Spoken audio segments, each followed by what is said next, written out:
Welcome in, Braves Today. BravesToday.com is where you can find us. He is Lindsay Crosby. I am Ben Taylor. Lindsay, he proved to be an all-star finally, in my opinion, and that goes for Austin Riley, who had a heck of a series. Even though the Braves dropped 2 series in a row, he is one shining star that came out of this.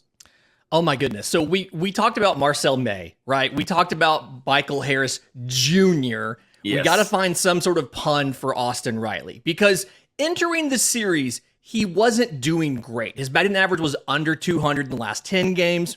It was under, I think, 225 in the last 30. But just 4 home runs in the series, 11 RBIs, really kind of shows you like when his swing is on and he's able to crush fastballs, this is what Austin Riley can do for you. And I love how the win in Game 3 was because you saw Matt Olsen, who has gotten much better about the strikeouts. He was 0 for 5 with 4 walks and a run in the first 2 games. He hits back-to-back home runs in the 7th and 8th innings, and that is like those 2 guys, that's the difference in Atlanta winning and losing this game. It went from a perfect game for Zach Gallen to Atlanta wins the game in about 2 or 3 innings, and that's all because of those 2 guys just launching balls out of the park. I give RCA a little credit. He had a fairly decent game in Game 1, and then he had a couple of hits there, and then he had a couple of hits a little bit later on in the series. He's the one that broke up the perfect game. What a way to break it up as well, to hit a bomb that got out of there really fast, and thank goodness it stayed fair. And then I got a little worried as we got a little late in that game because they bounced back, but the Braves still proved they proved, and I guess that's the frustrating part, is because we've been so used to, you've said it the best, is you've said that they're never out of it. Even if they're 4 runs down, they don't seem out of the ball game. And during the high-scoring game in Game 1, that was one of those where after the first and second inning, you kind of thought that's when it clicked in, oh, it's going to be one of those days. Like we're just going to see who scores the most and who comes out on top at the end of the day, because pitching has apparently decided not to show up for either team and hitting has. So that's where we are. And then Game 2, they just were on the verge of being right on the edge of taking that game and winning it and had opportunities. They just couldn't. Besides Riley, nobody else really did anything. Acuna had a couple of hits. He had a fairly decent series. Nothing that just was all-star worthy like Riley and Olsen were, especially in Game 3. But I think Braves fans have got to realize sometimes the ball's just not going to go the Braves' way. That's a great way to put it. It's like we don't like to think about this, but luck plays a bigger role in some of this than we'd like to think about. So in Game 3, when you're watching Zach Gallen have a perfect game into the 6th inning, when Orlando Arcia hits that home run, that was the 10th hard hit ball by Atlanta. Like StatCast defines that 95 miles an hour or higher. Atlanta had 9 of those before that, no hits, because every single one of them either went foul, was caught by a defender. I mean, it's luck plays a role in this, and it felt like Atlanta wasn't getting a lot of the breaks in that Game 1, in that Game 2. And then it finally happened today. They started, once they broke the seal on Zach Gallen, the next 5 hitters collectively hit for the cycle. They had a home run, they had a triple, a single, and a double. And so it's like when luck is neutral, it feels like Atlanta can go out and outscore anybody. It takes the combination of poor pitching performances, which Game 1 you saw another early exit from Bryce Elder, poor pitching performances, bad luck, all kind of combining. That's what it took to take down Atlanta in Games 1 and 2. Also, and as much as I have bragged about Olsen and what he did from the plate, and especially how he stood out in Game 3, he had a couple of mistakes. One, letting a ball go off the tip of his glove on a pickoff move. Murphy threw from home on a strikeout, running us to third. That run ended up scoring. Another one goes off the tip of his glove in the field where Ozzie probably makes that play. If he doesn't even dive and go for it, he probably needs to let Ozzie make that play. Ball gets by Ozzie, run scores, ends up being the difference in a ball game in Game 2. Just little things that you talked about luck, because that's one of those things where I think Olsen would even tell you, I just wasn't concentrating. I didn't look it all the way in either time. Actually, I think there was a third time as well. And the pickoff move where they went for, and it went off the tip of his glove, and he was trying to go ahead and make the throw before he caught the ball. So that was the third time that he messed up. But I mean, what do you say? That's not a guy. He's not a brave veteran, but he's still a veteran. You can't sit him down and go, you're just making stupid mistakes. He knows it. He's well aware of it. Yeah, I think a lot of it was like Olsen struggled like that, but a lot of guys kind of had some little mental lapses. And I think it was something where maybe they're pressing a little too much. I'm thinking about Michael Harris. Right after Orlando Arcia's home run, Michael Harris hits a double, and then he tries to steal third, and he gets duped on Zach Gallen's fake out move and gets easily picked off. Like, Ronald Acuna Jr. is up to bat. You can just stay at second. You'll probably score. And Ronald hits a long single off the wall, and I think it was right field. He would have scored from second had he just waited. And so this whole time, it felt like this whole series, especially as you get to game 3, felt like these Braves players, these position players, were just pressing a little too much, trying to do a little too much, because this team hasn't had a 5-game losing streak since 2017. That's fascinating. Like, they're the only team that can say that. The longest losing streak they've had has been 4 games. And so I know that they one game at a time. They don't panic, all of that stuff. I mean, their postseason odds went from 99% to 98% in this losing streak. So it's not like you have to, the stakes are super high, but it still felt like they were all pressing just a little bit. And maybe the victory is enough to kind of reset everybody, give them a chance to kind of rest a little bit. They'll get into Milwaukee early tonight and hopefully be ready to go and focused and locked in tomorrow. Braves fans, we've got a new sponsor at Braves Today. Guess what? They're based right here in Atlanta. Huge Braves fans, just like we are. Let me introduce you to Ford Stokes, founder and president of Active Wealth, host of Active Wealth Show on AM 920 The Answer, and author of an incredible book, Annuity 360. Ford wants to give each and every Braves fan an amazing gift. His book, Annuity 360, for free. All you have to do is go to annuity360.net.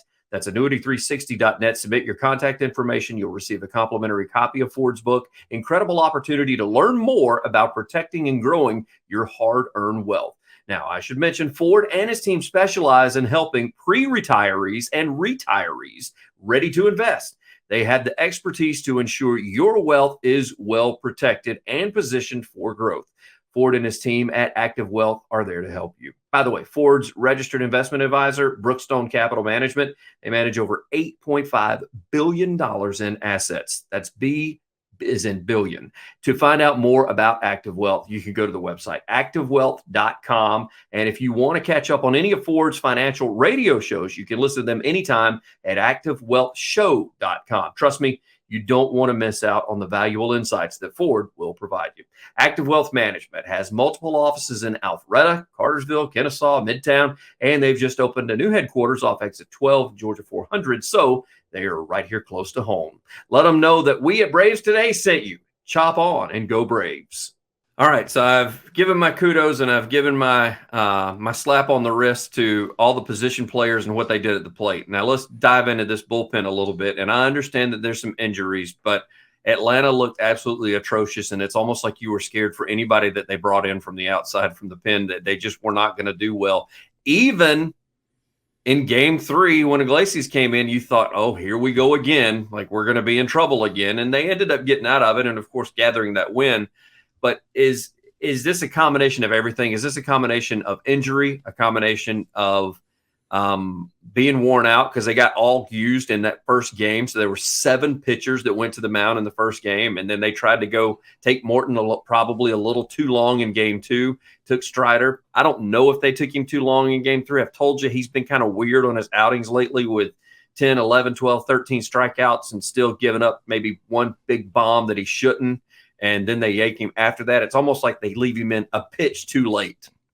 Yeah, for Strider, if I'm the coaching staff, after the walk and the hit by pitch to open the 7th inning, it was Corbin Carroll walks, Christian Walker hit by pitch, and the walk wasn't really that competitive. That's probably where I pull him versus leaving him in for the Dominic Canzone 3-run home run and the Emmanuel Rivera home run. And I think that's a combination of all those things that you mentioned. If you look right now, Nick Anderson's on the IL, shoulder injury, 60-day. He's probably not going to make it back except for maybe the postseason. AJ Minter on the IL with, we thought it was a pec and they're saying it's a shoulder. So still expected to make it back, but we just don't know when. And then Jesse Chavez still is not back from that shin contusion. So you're down 3 of your top guys. And then, like you said, you used so many arms on Tuesday, and you used a lot of guys on Wednesday behind Morton as well, some high stress innings. And so it felt like because of the heavy usage, they tried to ride Morton a little bit longer. They tried to ride Strider a little bit longer. And in retrospect, you kind of flew a little close to the sun there. 95-degree day. Strider had already struck out 13. Let's go ahead and give the reliever a clean inning in the 7th inning. It felt like they were trying to get by with just 2 relievers in Game 3. And they ended up having to bring a third one out because they brought Heller to finish the 7th, and then they had to go to Yates in the 8th and Iglesias in the 9th. I don't think this is quote unquote a wake up call, but I think it is something that no matter what decisions they were looking at making and not knowing the future of Minter with the pec/shoulder, Allard's out. I mean, he's done 60 days. I mean, he ain't coming back. I mean, because even when he comes back, he's going to have to rehab in AAA. And by that time, it's going to be October. They're not going to bring him in for a postseason roster spot.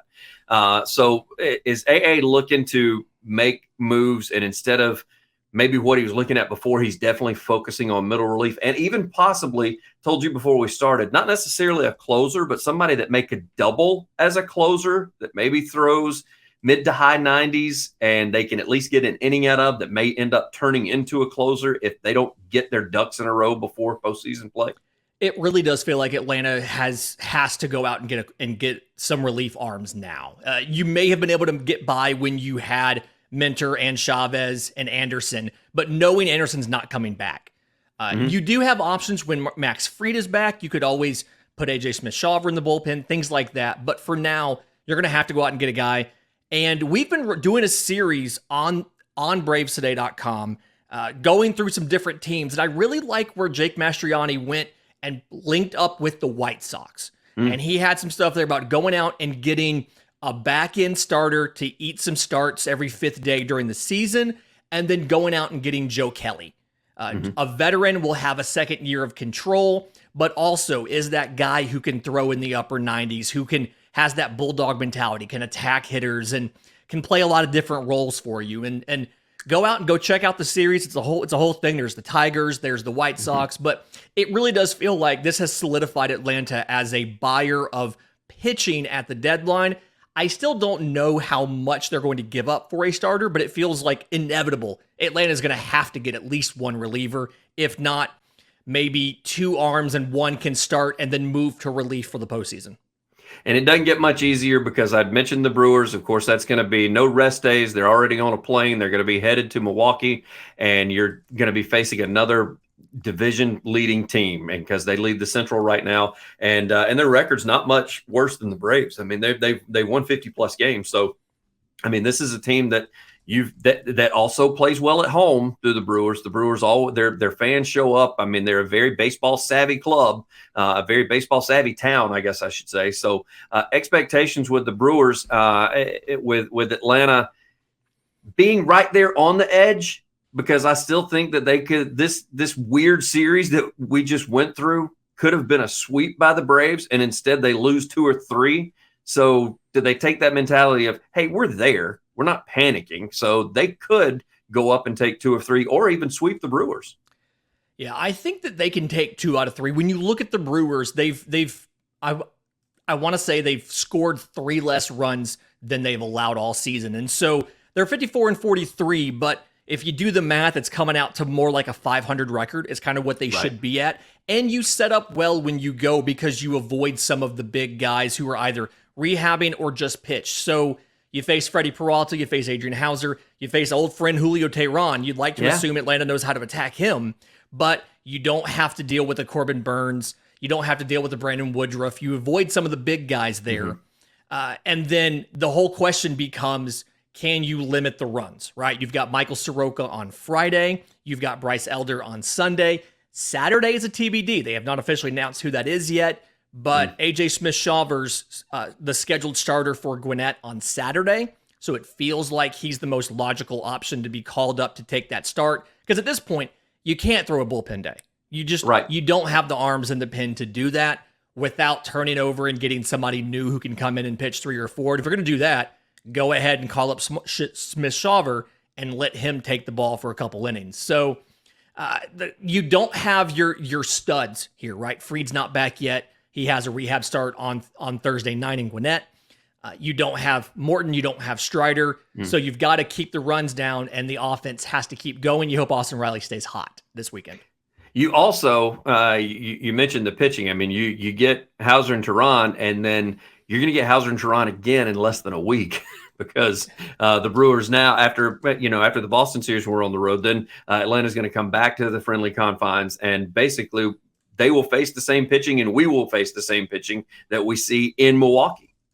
Yeah, MLB keeps doing this. They just announced the 2024 schedule as well, and they keep doing this thing where you face a team and then the next week you face them. It's just the opposite location. And I don't understand why you cram it in so close together and then don't have them visit for the rest of the year. To me, the idea of every team goes to every park feels like you should spread that out a bit. Because if I'm let's say I'm a Braves fan. If I want to see Brandon Woodruff and he's rehabbing and he's not available this weekend, he's probably not going to be back for next weekend either. So if you make those games a month apart or something like that, it gives you the ability. You have a chance to see guys who may have been hurt, things like that. It just doesn't make a lot of sense to me. I didn't go. I did go one of 3, which I got called stupid in the comments on Arizona. So to avoid the stupidity comment again, I'm going to say 2 of 3 on the road with the Brewers. The good news is if we go 2 of 3 at Milwaukee, I'm going to go ahead and throw that out there for that week later that's going to take place, or 4 days later that's going to take place when they come back to Atlanta. I think Atlanta could possibly even sweep them if they take 2 of 3 this time because they're going to face the same people again. Now, with that said, the Brewers also will face the same pitching whenever they come back. However, there's a name that we may see when they come back to a friendly confines of Atlanta, and that could be Max Fried, who is going to be working with another rehab start in A ball or in AAA ball. Yeah, so he has a start on Thursday night, and if the Braves decide that is his last rehab start that he needs, he's scheduled for 5 innings. We'll see what actually happens in that start, but that would put him on pace to start possibly either Tuesday or Wednesday against the Red Sox on the road. I could see them not having him travel with the team and letting him start back in Atlanta on a full weeks of rest against the Brewers on Friday night. So we don't know if he's going to need a second start or not. They haven't said, but it's within the realm of possibility to think Max Fried might be back as soon as next weekend. And that is just about better than any sort of deadline deal pitcher you could go out and possibly get. And so that enhances everything for you right there, and it makes the need for a starter to be a lot lower at the deadline, although you still want bullpen arms. Eye test that they've shown thus far when they've shown Free Pit, he looks in really good health. He doesn't look to be laboring at all. Contrary to when people go, oh, we got 30 pitches. Lindsay, you pointed out last time. After that, he went down to the bullpen and had a full bullpen session afterwards. So he probably had more like 70 pitches than he did 30 pitches. I'm probably going to do the same thing with this rehab start that he has on Thursday night. So it'll be good to see Fried on the bump whenever they come back to Atlanta. I think that'd be a great homecoming gift for the Braves fans, as well as for Fried himself. To be able to get back out there and be with his team instead of being a sideline watcher in the dugout like he's been and being a glorified cheerleader over these last few weeks. Yeah, and especially given that that's Hank Aaron weekend, a lot of stuff going on that weekend, a lot of alumni in town, things like that. You know he's going to want to kind of represent the program and stuff there. But in the meantime, do want to acknowledge Travis d'Arnaud signs a contract extension, sticking around. They've taken the club option for 2024 and turned that into a guarantee. So he is going to, that is already picked up for 2024 in essence, and he now has a club option for 2025. The money's exactly the same. Nothing changed for Atlanta other than they now have one additional year of control of him if they choose, because they, in essence, just push the option year from next year to the year after. Travis is happy being in Atlanta. We're happy to have him. Sal Fasano, the catching coach, has said he doesn't want the stud and the defensive backup. He wants 2 starting caliber catchers. That's what this gives you. Yes. And it's great because you don't really have any well-regarded catching prospects in the system. You've moved so many of those guys out in deals to get an Olsen, to get a Murphy, that this gives you some stability at the position for a few more years.